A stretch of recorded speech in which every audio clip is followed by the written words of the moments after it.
Quelque chose illumina sa figure.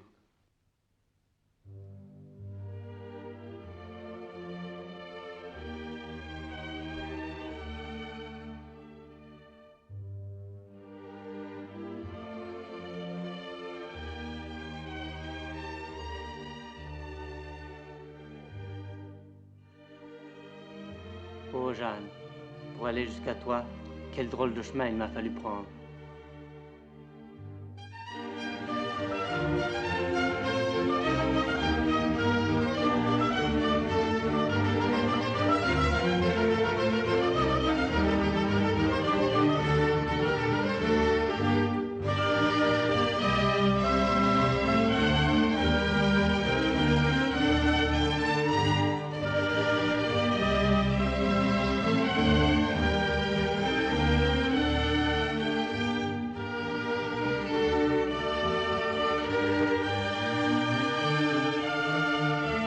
Born at the turn of the century and lived to its end, Bresson made his first feature at 42 and a total of only 13 features through the course of his life. Many critics consider him to be an editing-based director, highly regarded for his use of constructive editing. Through a selection of his works, I will demonstrate how Bresson's refusal to the analytical progression of editing, that is, the cutting from the establishing shot down to the closer portions of a space, does not make his work any less coherent, but instead focuses on his interest in the story, the little wasted shots. Although this fragmenting of a scene may bear resemblance to Lev Kuleshov's school of editing, it differs through its pacing and subtlety, a contrast to most Soviet filmmakers. Through many of these scenes, you will find the separation of the film's characters into the circulation of shots between hands, feet, and face, directing our attention to the gestures, to the movement, and to the reaction of these characters, as well as their point of views. First up, in moving in chronological order, from Bresson's earlier films to his later films, we have A Man Escaped. It's about a resistance fighter, Fontaine, who is held captive as a prisoner of war in occupied France. The film follows his escape from prison. In this scene, Fontaine concentrates on a spoon. Bresson then cuts to the spoon's concealment and transitions into the space of the prison cell. Here we see the space in fragments. We never see the door or bed in its entirety, leaving us to construct the three-dimensional space intellectually. At certain moments, movement will allow us to guess the cell's geography, helping us establish a clearer mental picture. The intensity when Fontaine uses the spoon to crack open a piece of the door circles between a reaction, the action with the hands, as well as a point of view. A lookout for the guards for added suspense. A common cycle found in Bresson's films.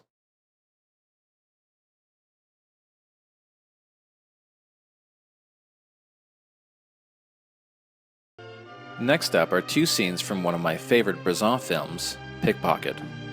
The film follows Michel, a man resorting to pickpocketing as a means of survival. Later in the film, he attempts to support the love of his life, Jean, when she becomes pregnant with another man's child. In this first scene, Michel is learning a new technique, how to steal watches. Bresson starts with cuts on the axis, going from Michel to his target. The eye-line match which traces Michel's gaze to his target helps us identify the spatial relations of each individual within the scene, along with their distance from one another. The narration, along with this shot, puts the target at an even greater distance, which helps further build suspense. When Michel's feet come in close with the target, we are given a peculiar establishing shot that captures both subjects within the frame. We don't know where the car comes from within the space, but we know that it gave Michel a chance to operate his theft in an aggressive manner as we study his technique procedurally. Michel's gesture of rescue becomes a gesture of companionship, which then reveals to us an accomplished theft, something which he feels he should practice in a more gentle manner. Je m'y exerçais souvent.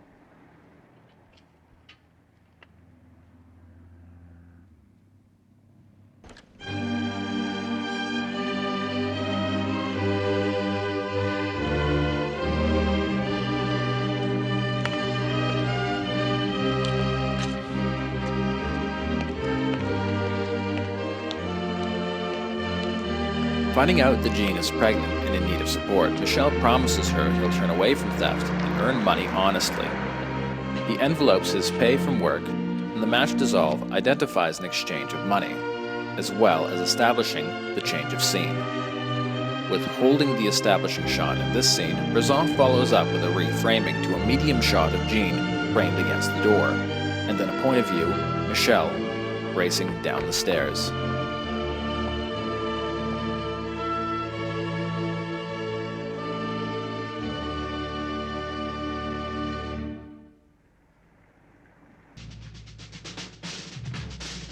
Next is Bresson's Lancelot of the Lake, the King Arthur story as told by Bresson without any kind of miracle happenings. The scene, which will be examined, is a jousting sequence. It left an impact on me the first time I watched it many years ago, and that impact still hasn't faded. It begins with a long shot covering mostly ground where Bresson still has an emphasis on feet regardless whether it's men, women, or horses. Throughout the scene, the eyeline match will reference the spatial unity between the subjects. We recognize this scene through this triangular relation between the jousting knights and the audience, or particularly the two spectating knights and their reactions. Bresson also uses frequent repetition, which you'll begin to notice as the scene progresses. The sound of the bags that summon the start of a new session, followed by a rising flag. Bresson also makes use of rhythmic editing similar to the Soviets by identifying a contrasting motion. How in one shot, the horse's feet are moving from screen left to screen right, and then cutting to the horse of the competing jouster, where the horse's feet move from screen right to screen left, intensifying the moment of collision. The cinematic accomplishment of displaying a jousting session without ever fully identifying both jousters and audience in the same frame clearly shows Bresson's resistance to analytical editing.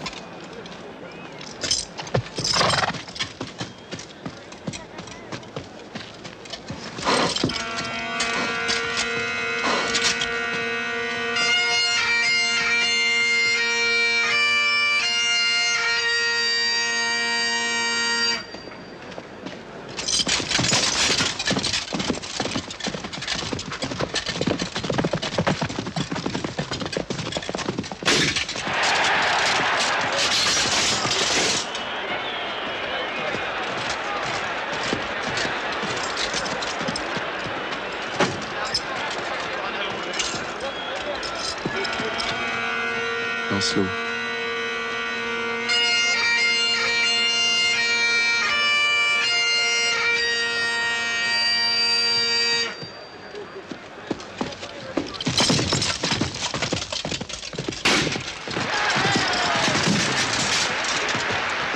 Lancelot.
Our last examples are from The Devil Probably, Bresson's second last film, and a rare film that has seen little North American distribution. This almost Godardian-style political film explores civilization's acceptance of industrialized mechanization, which results in the powerlessness of humanity and the destruction of the environment. In this first sequence, Bresson uses repetition, and through a series of cuts constructs a sophisticated scene transition. He begins with an emphasis on falling trees, repeating the action from different angles and different trees to bring home the idea of environmental destruction Not once do we see Charles and the trees falling in the same frame.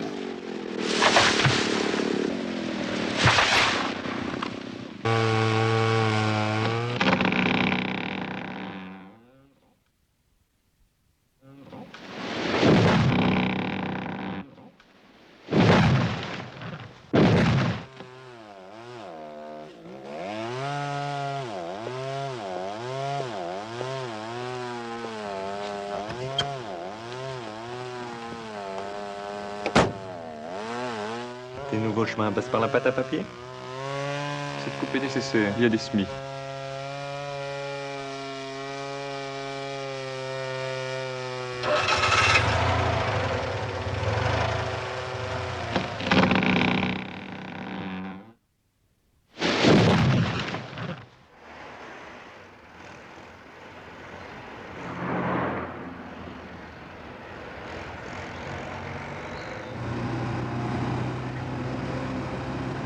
Tu sais comment finissent les civilisations? C'est quand tout devient con l'accélérer.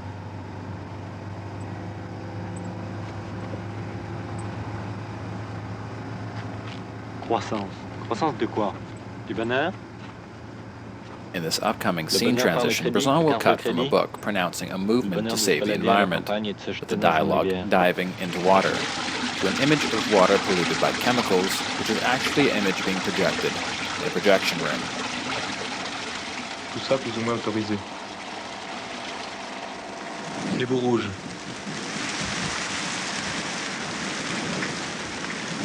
The projected image then draws attention to the remnants of a bird floating in mud, again through the means of repetition. However, this time, through the obviousness of a repeated shot. This next sequence, which takes place on a bus, is fragmented into a series of shots from an assortment of interesting angles, capturing the mechanics of the bus at every stop, along with a conversation between Charles and Michelle being interrupted by an odd stranger. Tu es incroyable.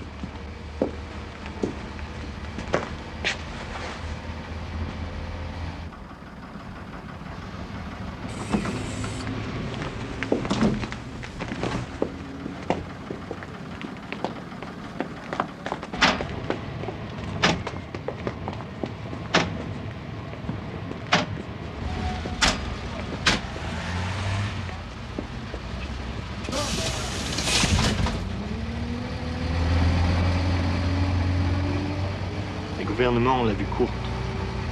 N'accusez pas les gouvernements. Dans le monde entier, à l'heure actuelle, personne, aucun gouvernement ne peut se vanter de gouverner. Ce sont les masses qui régissent les événements. Des forces obscures dont il est parfaitement impossible de connaître les lois. C'est vrai que quelque chose nous pousse contre ce que nous sommes. Il faut marcher, marcher. En marche, pas être celui qui on se pète toujours. Qui est-ce donc qui s'amuse à tourner en dérision l'humanité? Oui, qui nous manœuvre en douce? Le diable, probablement.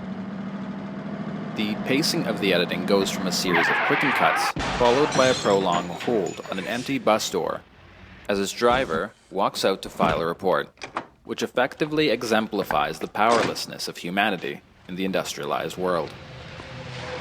I'm sure at this moment Bresson had many angles he could cut to, including the faces of Charles and Michelle, perhaps reacting in disturbance to the driver's delay, but instead Bresson decides to restrain himself, holding on the bus door for an extended period of time.